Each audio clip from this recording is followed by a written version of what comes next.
যথেষ্ট। আমার ব্যবসায়ী বন্ধুগণ, একজন সৎ ব্যবসায়ী পণ্যে ভেজাল মিশ্রিত পণ্য বিক্রি করতে পারে না। ব্যবসার ক্ষেত্রে একজন সৎ ব্যবসায়ী কোনো প্রকার প্রতারণা আশ্রয় করে না। হাদিস শরীফে এই বিষয়ে কঠোর ভর্ৎসনা করা হয়েছে। হযরত উবাইদা রাদিয়াল্লাহু আনহু বর্ণিত, তিনি বলেন, হাদিসে আল্লাহর রাসূল সাল্লাল্লাহু আলাইহি ওয়াসাল্লাম ইরশাদ করে বলেন, হারাম ও ভেজাল মিশ্রিত খাদ্য বস্তু বিক্রয়কারী ফাসিক ও গুনাহগারের সাথে উপস্থিত হবে। অতএব অধিক মুনাফার লোভে বাজারে কৃত্রিম সংকট সৃষ্টির মাধ্যমে ভোক্তাদের কষ্ট দিলে বড় গুনাহগার হতে হবে।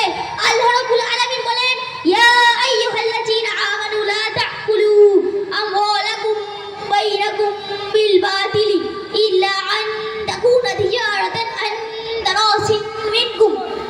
হে ইমানদারগণ, তোমরা একে অপরের সম্পদ অন্যায়ভাবে ভক্ষণ করো না, কেবল মাত্র তোমার পরস্পরের সম্পত্তিক্রমে যা ব্যবসা করো তা বৈধ।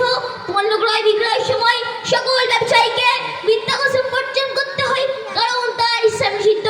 আবু কাতাদা রাদিয়াল্লাহু আনহু বর্ণিত, তিনি বলেন, রাসূল সাল্লাল্লাহু আলাইহি ওয়াসাল্লাম বলেছেন, ইয়াকুম ওয়া কাসরাতাল হালফি ফিল বাই'i ফাইন্নাহু ইউনফিকু সুম্মা ইয়াবহাক। ব্যবসার মধ্যে থেকে অধিক কসম খাওয়া থেকে বিরত থেকো। এর দ্বারা মাল বেশি বিক্রি হয় কিন্তু বরকত বিনষ্ট হয়ে যায়।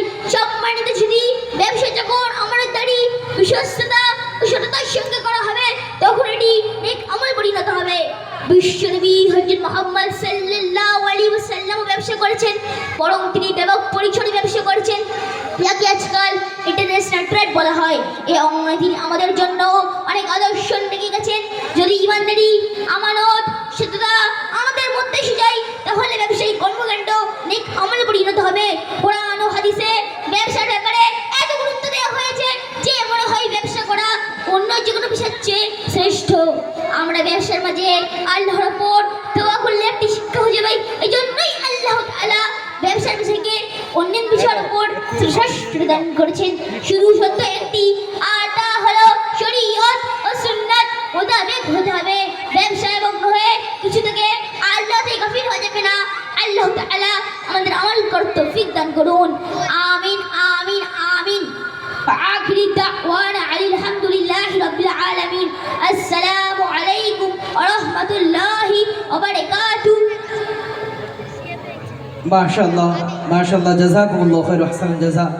খুব অসাধারণ আমাদের সম্মুখে বক্তব্য পরিবেশন করেছেন। খুশি হয়ে তিনজন সাথী 100 করে 300 টাকা দান করেছে, হাদিয়া দিয়েছে। মাশাআল্লাহ, জাযাকাল্লাহ। জাযাকাল্লাহু খাইরা।